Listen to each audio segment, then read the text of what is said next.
Can we address our community's housing needs while still protecting the historic integrity of the town of Telluride? That's the question that's looming over the Voodoo Affordable Housing Project. There's a lot of moving parts. It's worthy of its own video. So let's get into the background on this. The proposed Voodoo is located on town-owned land on the corner of South Willow and East Pacific, across from the post office. It's currently home to the Voodoo Community Room and Skate Park, if you're familiar with the area. The town hopes to develop 29 rental units, affordable units, for the local workforce, ranging from studios to 3 bedrooms, totaling 61 bedrooms, in addition to commercial space, parking at 1 space per unit, public restrooms, a new home for the free box, and an existing historic shed will remain on the site as well. And it is met with equal parts passionate support and passionate opposition. So to understand all of this, let's just review the pros and cons. Because the pros are obvious, right? It would provide much needed, high density, affordable housing that we're all screaming for. But more specifically, that high density would be in town, which would meet the needs of more aspects of the workforce, especially those who operate on hours outside of our very limited public transportation schedule. Housing people closer to where they work is better for the environment, it's better for traffic congestion on the spur, and it maintains local vibrancy in town. Plus, because these units will be for rent, it opens up opportunity for locals who aren't able to buy property at this point. So the pros are no-brainers. The cons are where it gets a little bit more complicated.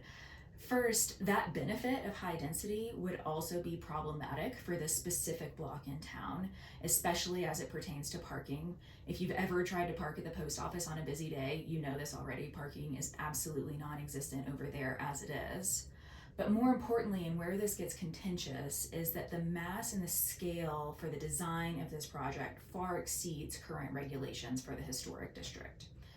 So the town is requesting variances from HARC, which is the Historic and Architectural Review Committee, to build higher than the maximum allowed height, as well as increasing the allowable building square footage by building into the lot setbacks outside of the maximum lot area.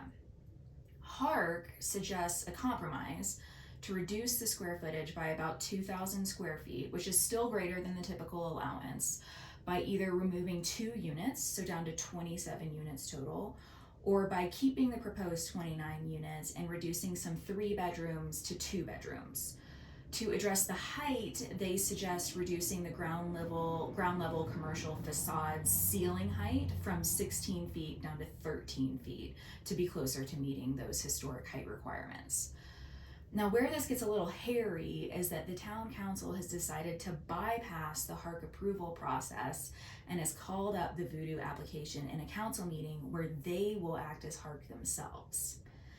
Now, HARC is made up of volunteers with backgrounds in architecture and design, development, and even in historic preservation, and they're simply looking for teamwork, collaboration, and for correct due process that is required for any development in the historic landmark district.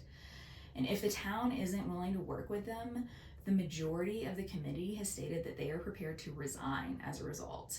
So needless to say, this is a really big deal.